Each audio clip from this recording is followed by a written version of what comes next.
Uh, Sai Pavan, I am saying that today also we have an extra lecture, not lecture, the interactive session, and we also have it on Thursday. I am Oh, forgetting, I think for D2 it is today and for yes. D1 it is Thursday. Yes, sir. Okay, okay. So I don't clearly remember which is which because I have to be there anyway. So yeah, so I think for D2 it is today at 2 o'clock and for D1 it is Thursday at 3:30. Okay, shall we start then? I think it has started recording anyway, so let's start. So please mute, and if you have a question, unmute and ask. Okay, and yeah. Yesterday what did we discuss yesterday? Yesterday we discussed first order linear ODE in standard form. And then we said that there's a nice integrating factor with which you multiply, you will get an exact equation, so you know how to solve it. And the way we solved it, we also got uniqueness. There was some condition on the coefficients being continuous. Yeah, screen not shared yet. I'm just doing my introductory, a few comments. Okay, verbal recap. Yeah, you're right. So yeah, I should close the chat, otherwise I won't be able to focus. 1 second. Yeah, good. So so the coefficients are continuous on the interval on which you are defining, and then we know how to solve it. So this is what we did yesterday, and then we also discussed this Bernoulli equation, where maybe first I said n is an integer, and one of you asked where are we using it, and I googled and we confirmed that n can be any real number. It doesn't matter. In fact, our method did not use n as an integer. So this was Bernoulli. This was just a trick. One trick converts it into linear ODE in standard form. And that's all that we did. And we discussed some examples to show how uniqueness can fail. And that's our starting point today. So let me start sharing the screen. So we will recall yesterday's example and continue. I hope you can see the slides. One of you could confirm quickly. Yes, sir, we Yes, can sir. see. Good, excellent. So as I said, 10:25, one of you remind me to stop and I will just stop at that time. If something is remaining, we will continue in the interactive session. Okay, I think I should be able to finish.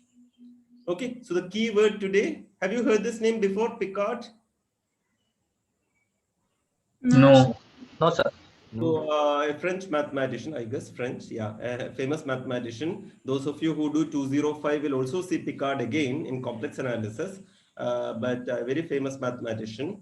And that is a key word today, okay? It is going to be an existence and uniqueness research. There exists a solution, and the solution is unique, provided some conditions are there. And we will do that theorem, and that's all that we are doing today, okay? So this was our last example yesterday. We took this one and we solved it and we got something like this and we evaluated the coefficient. If you remember, we said there are so many solutions. In fact, we said, yeah, so, somebody on Moodle wrote to me that I should put A positive. Yesterday, maybe I wrote A, any real number, and A should be positive because only then, this condition you can verify will be satisfied. So it's a small check. You please check. So I have made one more change in the slides after the class yesterday. Yesterday night when I got this mail, I have changed it back to A positive. Okay. And you saw that, all these are solutions for any A. So there are infinitely many solutions here. This also depends on A. Maybe I should put an A here. So there are infinitely many solutions. So there is one thing that you should check, whether these functions are differentiable, right? Clearly, x beyond a, of course, it is differentiable. It's given by this nice formula. Constant function 0 is also differentiable. So where do you have to check differentiability? At the point A also, you should verify that this is differentiable from first principles. F prime A is limit x going to A, fx minus fa by x minus a. Using that definition, you should check for differentiability. Okay, so you can check that this is differentiable and you can vary A and you can also put plus or minus. So you are getting so many solutions to the IVP. So this is possible. So we get infinitely many solutions of the given IVP. Now we are going to, okay. Sir? I should, just give me a minute. I should make a small change. Sorry.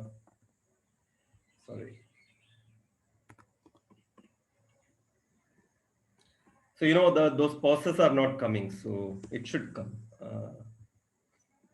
Lecture 5.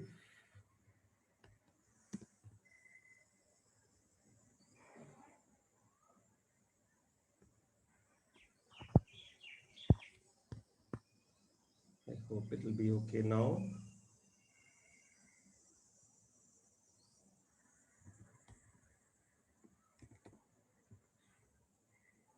You can see the slides again, no? No, sir, the screen sharing has stopped. Oh, okay, sorry. Screen sharing, I stopped. Uh,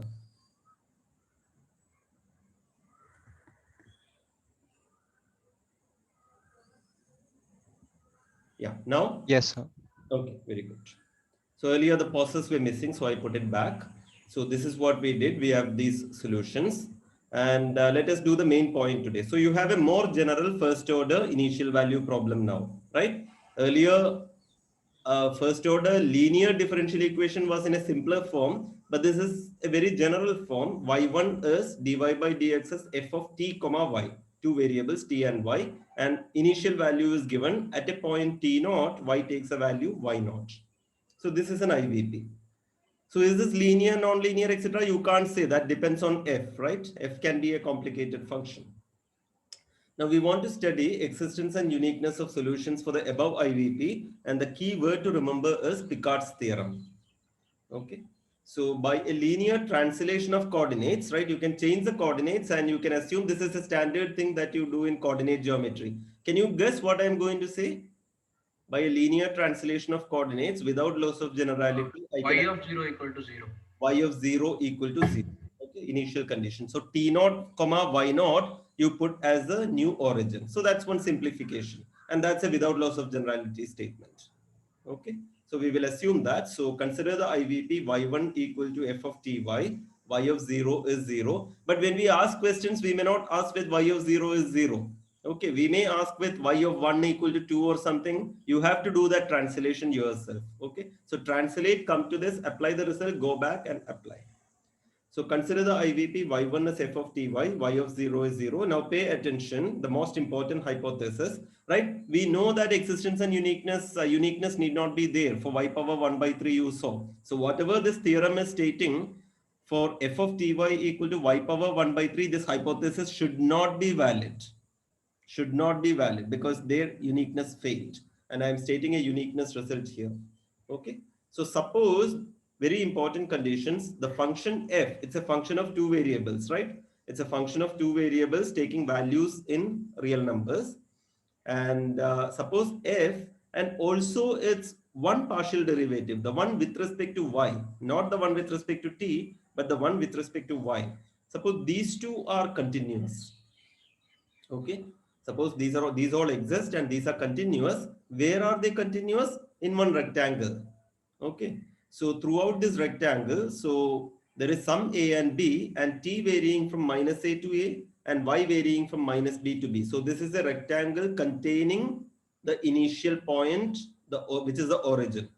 So 0, 0 is my initial point, and this is a rectangle symmetrically containing the origin. And throughout this rectangle, suppose you know that these two functions are continuous. Okay, f and del f by del y. So both these are functions of two variables, and this is continuous throughout this rectangle. Then the claim is there is an interval minus h to h, which is contained in this x-axis. X-axis is the t-axis, which is contained in this interval minus a to a, and a function y is f of t, which is defined on this interval, this subinterval on the x-axis of the rectangle, something contained inside that, and a function defined there, which is the unique solution of this IVP. Okay, so the result is saying that for a very general first order ODE of this form need not even be linear. Existence and uniqueness is guaranteed. This is Picard's theorem. Okay, existence and uniqueness is guaranteed where on a small subinterval of the x-axis of the rectangle where the hypothesis is satisfied. And what is the hypothesis? Both f and del f by del y are continuous throughout. Okay, this is the result. So this is all that we will do today. We will analyze how to reach there. I will not give a very rigorous proof, but I will give a sense of the proof. Okay, I'll give a sense of the proof. You will appreciate that the result is true. You will see a proof which is quote unquote. I mean, it's not very rigorous. Quote unquote proof. Okay. So compare the example given earlier with the hypothesis of the above theorem. You have to check. So what I am asking you to check, which I am going to leave now, I'm asking you to check when you take the function f of t comma y is y power 1 by 3, are these conditions satisfied? F is continuous, but del f by del y you can check is not continuous on such a rectangle. That's why there's no contradiction with the theorem. Getting non-uniqueness there was not a problem because it doesn't contradict this theorem. Okay, so please do check that. Yeah.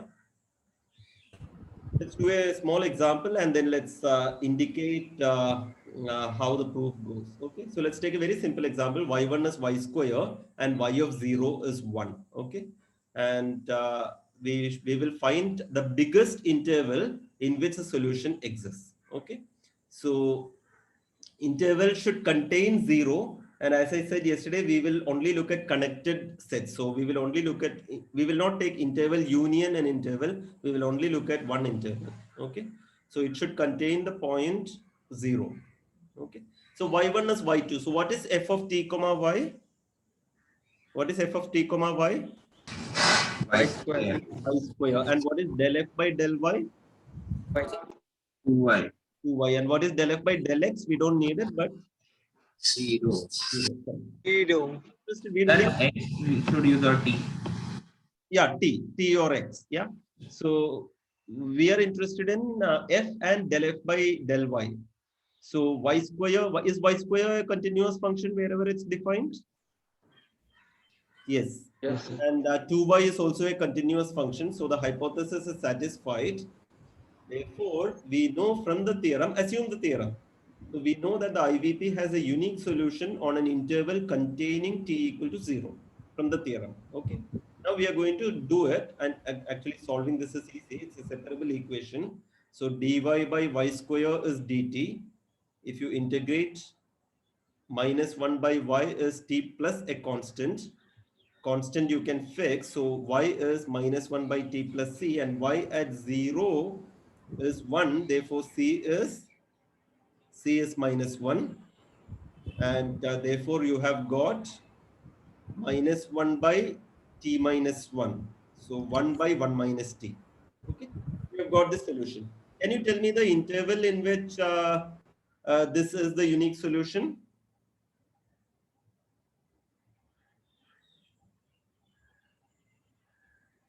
R minus 0. Again, r minus 0 is not allowed. We want R containing 0. any interval containing 0? Less than 1. Yeah, less than 1. Because yt is 1 by 1 minus t, and this function is unbounded as t goes to 1, right? And when t goes to 1, y is going to infinity, and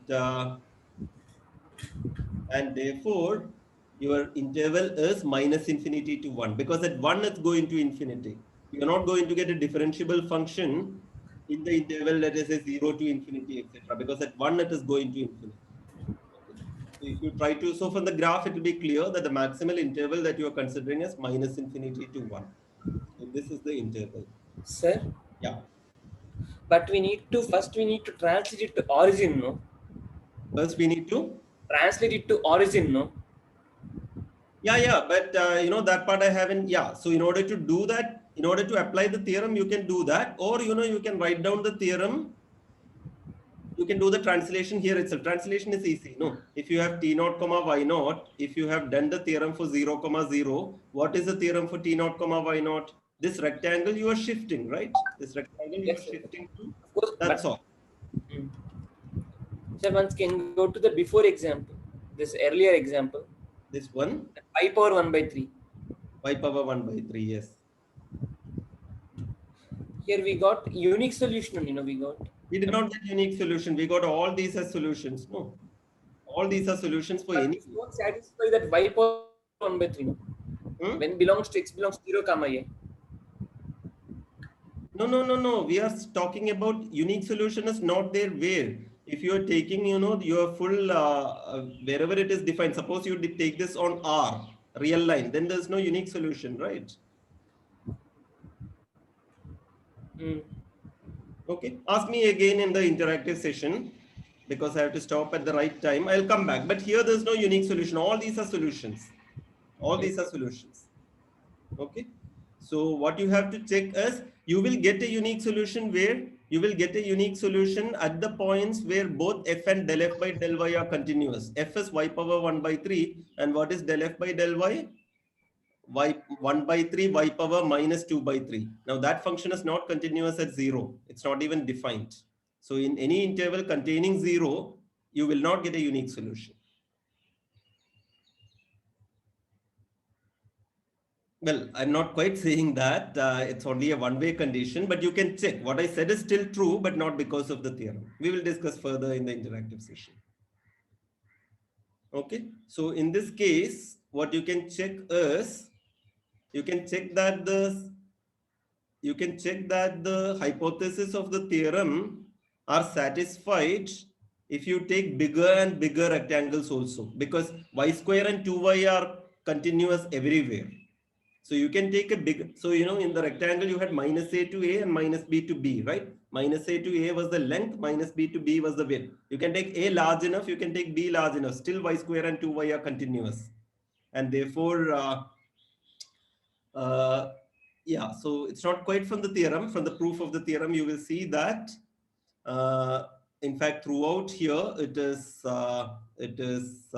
unique. Okay. Let's come to the method of proving this theorem. As I said, I will not be able to give a very, very rigorous proof because a little bit of extra analysis is required, but I will give you, if I say this is the proof, I think most of you will believe it's a good proof. Okay. But I am being frank, it's not very rigorous, mathematically rigorous, but I am giving you an idea of the proof. And the proof itself has a name. It is called Picard's iteration method. You are going to iterate, iterate, right? Start at a point, then do one step, then repeat the step. Okay. That's how you will, but it's a beautiful method. Though it is about differential equation and what is involved is derivative, what we are going to do in order to solve as a particular integral step. Okay. So it's about integration now. So consider the IVP, y1 is f of ty, y of 0 is 0. And suppose there is a solution to the IVP, let's call it y equal to phi of t. What is the meaning of this is a solution? D phi by dt will be f of t comma phi t, right? That's the meaning of solving this. And this is the initial condition, therefore phi of 0 is 0. So this is what is given to you. Which means if you integrate, what do you get? Suppose you integrate this, phi of 0 is 0, you write as it is. This if you integrate, you get phi t equal to integral 0 to t f of s comma phi s ds. You can put any number here. There will be plus a constant. It can be absorbed there. In particular, I can put 0. So 0 to t f of s comma phi s ds. Agree with this? This is just blindly taking the integral. And the above equation is called an integral equation in the unknown function phi. Okay, this is what is called an integral equation because there is an unknown function phi in the integrand and in the solution. Okay, so it's an integral equation. Just like you have a differential equation, you have an integral equation. Now, by a fundamental theorem of calculus, conversely, if you have an integral equation like this, you can do del phi by del t, right? If you have d phi by dt is this, by integrating you get here. And if you have this integral equation, you can take del d phi by dt, right? What will be the answer? By the fundamental theorem, the answer is d phi by dt is in the integrand you plug in t. So it is f of t comma phi t. So by the fundamental theorem, y1 is d phi by dt is f of t comma phi t, which is f of ty, because y equal to phi of t. Okay. So what we have concluded by the fundamental theorem of calculus is that solving the IVP is equivalent to solving this integral IVP. Solve this integral equation together with this condition. This is equivalent. Okay. So therefore, what we are going to do is a method of solving this integral equation. So step 1, solving the differential equation is equivalent to solving the corresponding integral equation. And step 2, the iteration method is a method to solve the integral equation. Okay, that is easier, and that's what we are going to do. So Picard's iteration describes a way to look for solutions for this integral equation. And once you get the equation, you plug in the initial value. Okay, so we are planning to solve this equation. Now we are going to define, so pay attention, very nice, very beautiful stuff, very easy idea once somebody gives it to you. Okay, so we define iteratively a sequence of functions, okay, phi and t, for every integer n bigger than or equal to 0. So I'm going to define phi of 0 and then phi of 1 from phi of 0 and then phi of 2 from phi of 1, etc. as follows. So you can start with any function. So let's take the easiest function. Phi of 0 is identically 0. You could have taken some other function. The method will work. Okay. So if anything can be chosen, let's take the easiest, identically 0.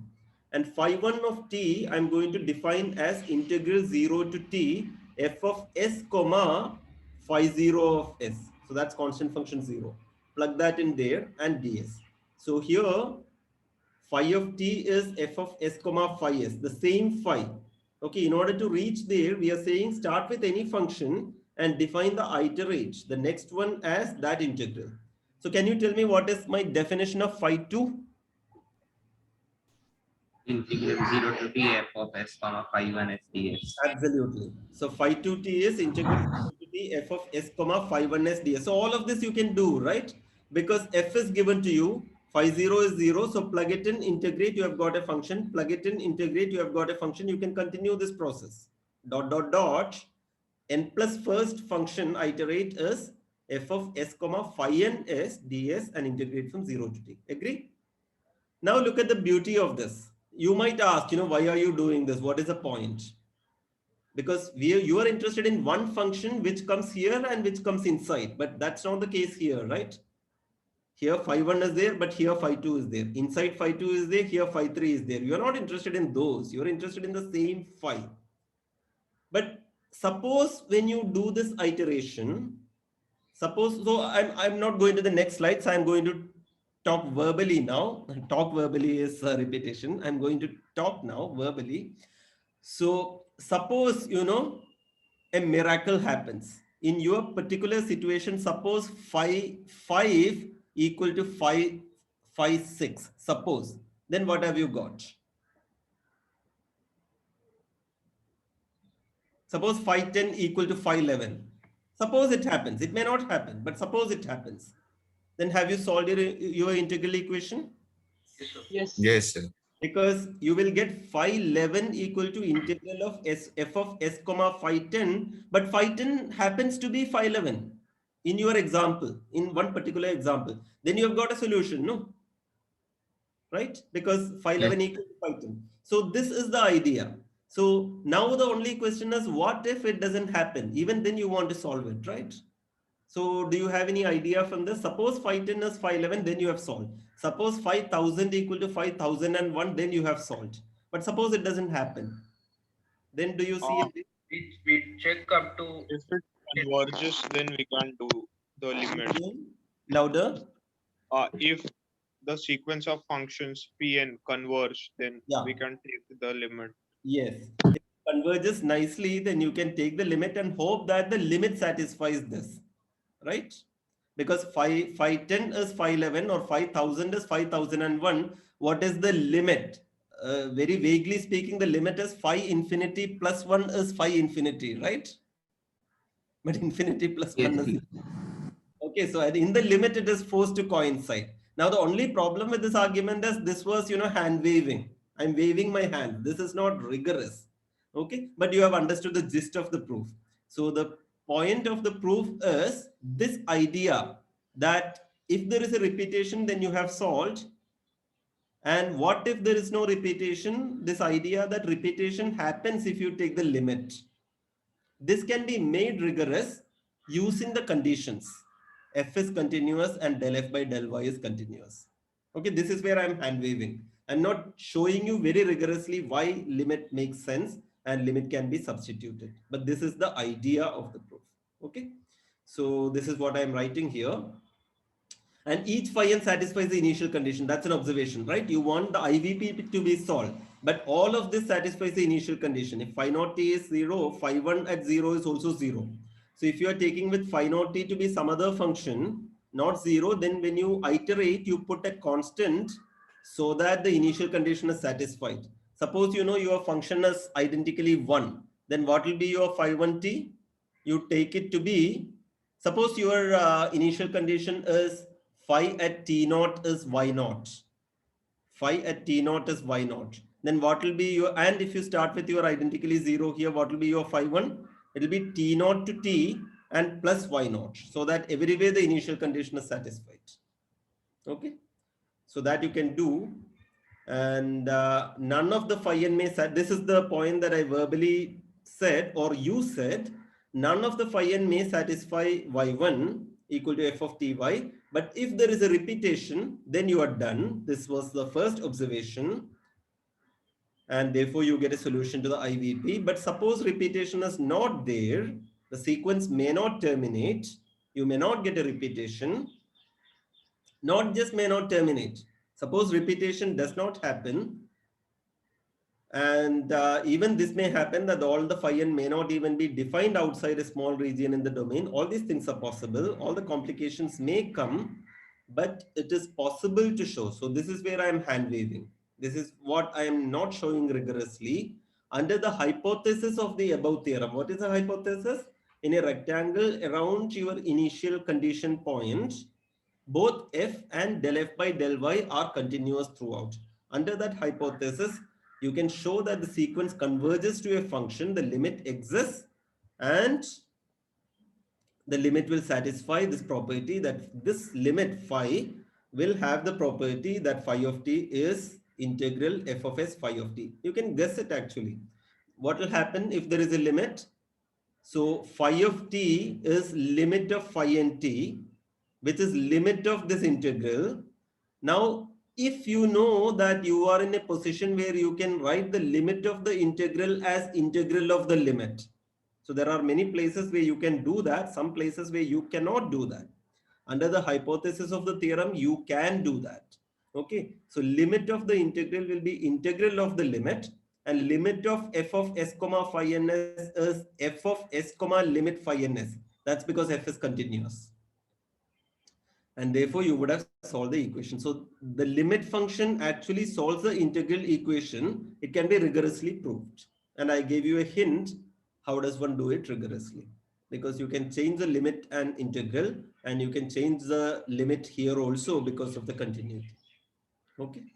So in fact, those of you who would like to know the word, this is beyond the syllabus. The point is it's not just convergence, it's uniformly convergent. Okay, you can show that. Whatever that means, let's not get into that. Okay, let's solve an IVP using this iteration method. Okay, so y1 is 2t times 1 plus y0 is 0 is given to you. And how do you show this? So the corresponding integral equation as phi of t is integral 0 to t 2s 1 plus phi of s ds 0 to t. Agree?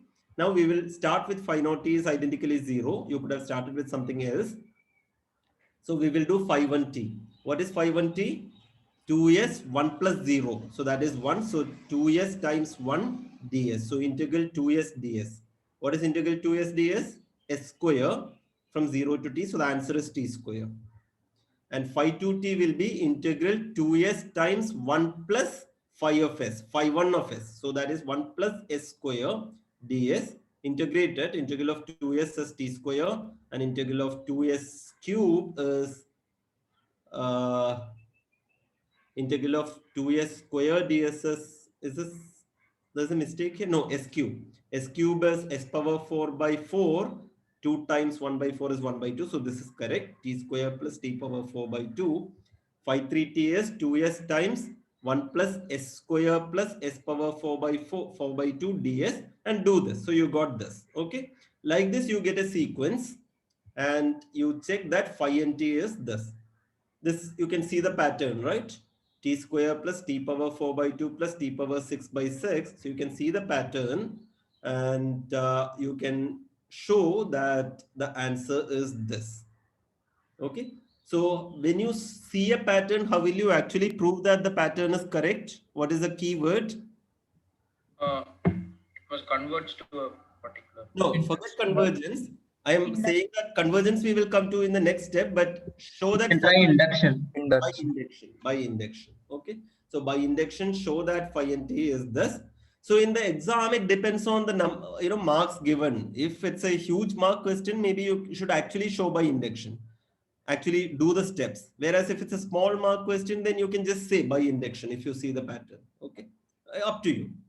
Not up to you, it depends, okay, on the context. So use induction to prove this. And therefore phi n plus 1t is this, which is this. So you can show, this is how you prove by induction. So I have proved it by induction. You get this, okay. So this is a proof by induction. Now we are interested in, we are saying that this will converge. This will converge. And what will be the limit? Can you tell me what the limit is? E to the t square minus 1. Very good. So e power t square is this infinite series plus dot dot dot. If you put it is e power t square 1 plus this would be e power t square. So the answer is e power t square minus 1.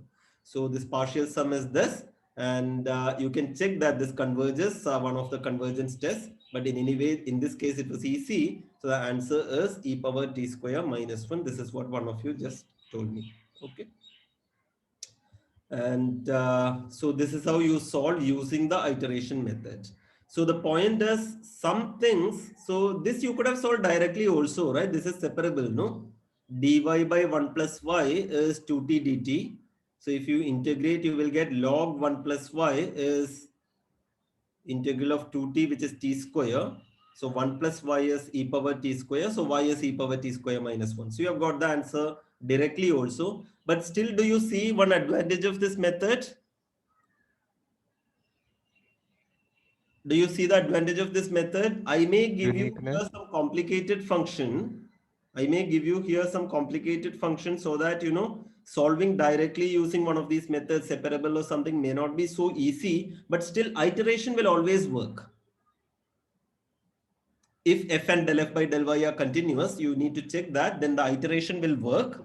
Only thing is, it may not be such a simple thing to, in order to get, the sequence, the limit you may not be able to guess. Limit you may not be able to see, it may not have a closed form expression, but in the real world, it doesn't matter, right? You're not interested in a closed form expression like e power t square minus 1. You are modeling the real world, an engineering problem or whatever. And then this method is helpful, right? You can get a high iterate, you can get 5,000 or something, and that tells you what, that'll be a good approximation, right? So in the real world, this is a very useful method. So y1 equal to f of t comma y. If the function f of t comma y is a little bit complicated, none of our methods may work. None of our methods for solving it properly in closed form may work, but Picard's method is going to work. You will have to do a lot of, so you may have, some computer program or something to do this iterated integrals very quickly, and then you would have got a good feeling for the solution. You know that theoretically the solution exists. See, this is one thing in modeling. You need to know by theory that the solution exists. Otherwise, if you just use the computer, it may lead you astray. It may lead you to some wrong conclusions. Theoretically, you should know that the solution exists before you use simulation and reach there. This is a very important point. Let's prove uniqueness. Let me give a rigorous proof why the solution is unique. Okay. So I hope you will enjoy these 2 slides, and we will stop there. I think I have enough time. So I might stop even before 11:25. Okay. So let's quickly see how to get uniqueness. Right. Existence is done, no? With little bit of hand waving, we have finished existence. You can solve the integral equation by taking the limit of these iterates. So that gives you existence. But that is just one way to get a function. Who told you that there is no other way to get another solution? We are not there yet. So we are going to rigorously prove that uniqueness is there. Okay. So suppose phi and psi are solutions of this equation. y1 equal to f of x comma y, y of 0 is 0. What does that mean? That means they satisfy the corresponding integral equations also, which means phi of t is integral 0 to t f of s comma phi s ds, and psi of t is integral 0 to t f of s comma psi s ds. You subtract the two. Phi of t minus psi of t will be integral f of s phi s ds minus integral f of s psi s ds, which is integral of the difference. Agree? This is what you have. And you also know that the modulus of the integral is less than or equal to integral of the modulus, right? This you know from your calculus class. So if you take the absolute value here, it is the absolute value of the integral, which is less than or equal to integral of the absolute value. So modulus of phi t minus psi t is less than or equal to integral 0 to t, modulus of the integrand ds. Okay. Now this is a crucial point, the most important point. You are given two hypotheses. No, f is identically, no, f is continuous and del f by del y is continuous. Using the fact that del f by del y is continuous, you can see that there is a constant, let's call it capital K, such that this integrand f of, I'm not able to highlight. Yeah. Anyway, you can see this integrand f of s comma phi s minus f of s comma psi s modulus is less than or equal to a constant times modulus of this y part phi s minus psi s. Okay. How many of you see that this is possible? I'm saying that this is possible because del f by del y is continuous. Do you see this? There is an argument required. Also because the interval was closed. Also because? The interval was closed. Yes, yes, very important, very important. Because you are saying you are taking a closed interval and inside that only you are saying this. So using the two facts that your interval is closed and del f by del y is continuous, using these two together, you can show that there is such a constant. In fact, you know what this constant does. This constant will be the maximum of del f by del y on that interval. Sir, Yeah. I get without you thinking of del f by del y, I can get a k. Some k will be there because the since you will get some k, no guarantee. You can take so much big value of k also, it will satisfy this one. No, that's not obvious at all. But I am not able to link del f by del y here. You need to use it. So you know, good that you are saying that you have a way, take a two variable function and see, you know, without any such condition, are you able to get this? You need to, you know, play around. It's not obvious. Okay. So I'm leaving it as an exercise for you to check. And I'm asserting that this is because del f by del y is continuous. Let's do a one variable question. It's a one variable question. Suppose you have a one variable function f of x. And I'm saying that you have the following condition that modulus of f of x minus f of y less than or equal to a constant times modulus of x minus y. This is exactly that question. And I'm saying that this you can show if you know that f prime is continuous. The derivative of f is continuous. Once again, the question is you have a one variable function f, y equal to f of x. And I am saying that you can show that modulus of f of x minus f of y less than or equal to a constant times. There exists a constant, so that a constant times mod x minus y on a closed interval, and x and y are from that closed interval. X and y are any 2 points in that closed interval. Okay. Then this is true. This you can show if you know that f prime is continuous. The derivative is continuous. I'm giving you the hint here. You think about it. You can ask me in the interactive session if you are not getting it. The point here is this is for any s. Okay, this is throughout your interval. So I'm saying that there exists a minus h where you are doing this, right? So s can be any. Partial derivative of this. Say that again. Partial derivative of function Yeah, with but respect to y. correct. But verbally, what I was saying was a one variable function. So I am thinking of del f by del y as my function g. And I am saying that if g prime is y equal to g of x, and I am saying that if you know that g prime is continuous, then the following is true, that gx minus gy modulus is less than or equal to a constant times mod x minus y is true whenever x and y are from your interval where g prime is given to be continuous. Sir, Okay. what will happen if del f by del y is not continuous? Then you cannot, okay. So it's a good question, which I was trying to avoid.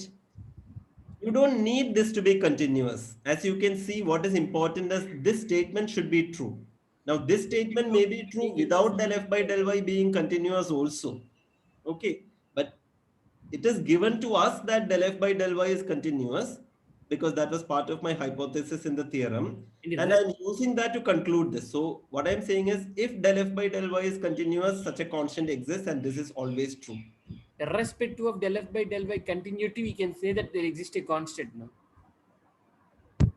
See, the point is this inequality should be true for all s in an interval. Yes, sir. If I take k value, if del f by del y is continuous, then if I think that there exists some k, even del f by del y is not continuous, I can keep some much more higher value of k and I can say it is possible now.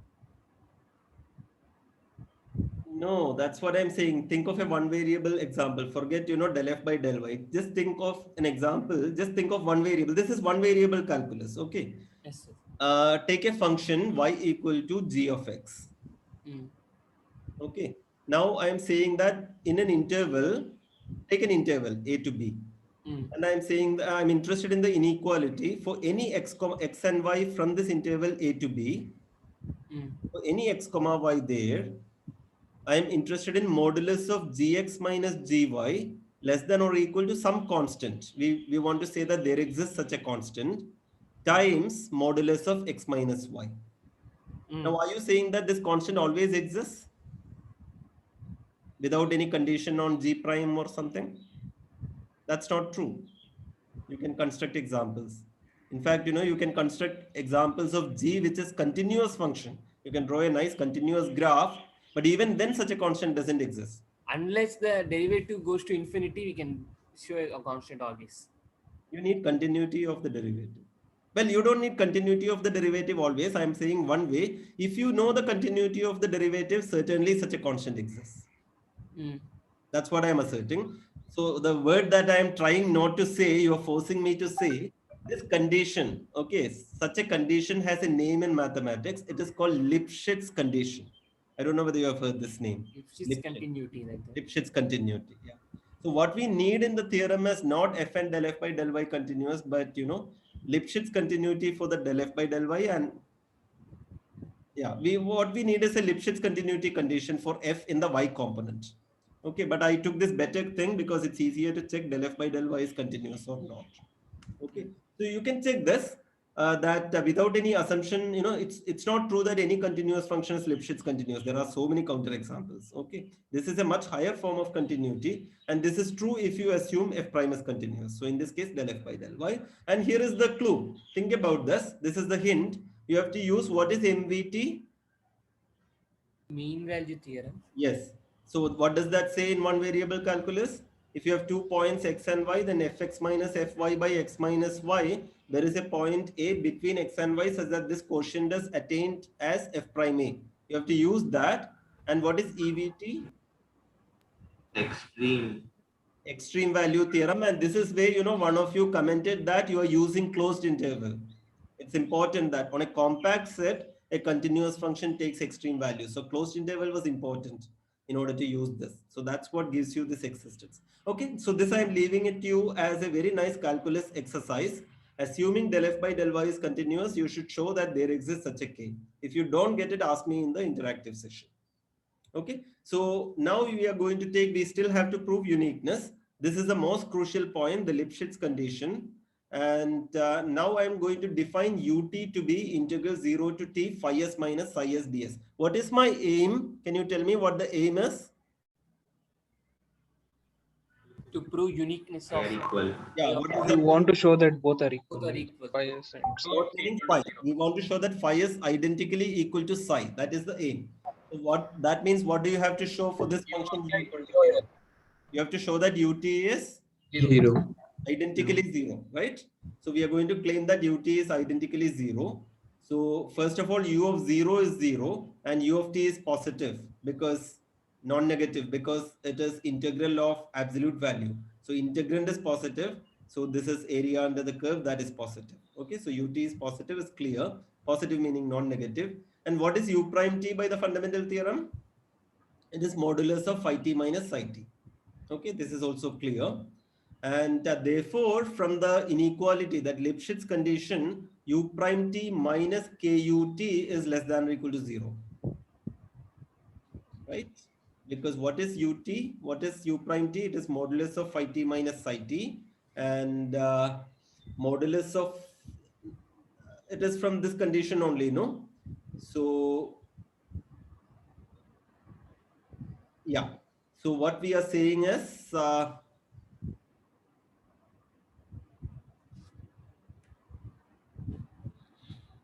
it's a similar condition. So u prime t is this, and I'm saying that u prime t is less than or equal to k times ut. How do you get this? U prime t is less than or equal to k times ut. From the U prime t previous, is this. U prime Two t results. so the previous slide. Two earlier results. exactly the same argument. Lipschitz condition. It's not exactly that condition, but it's because it's one variable, but it's exactly that argument. You use the argument that phi is, you use the argument that phi prime is continuous. Okay. Use the argument that phi prime is continuous, use MVT and EVT, and you will get that modulus of phi t minus psi t, which is u prime t, is less than or equal to a constant times this integral. Constant times, sorry.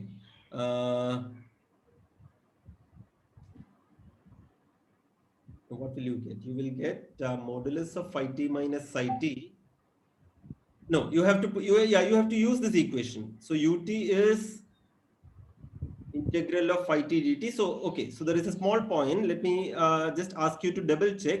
You are going to get this u prime t is less than or equal to k times ut by using this condition with the same k. Okay, small check to be done. Please check that.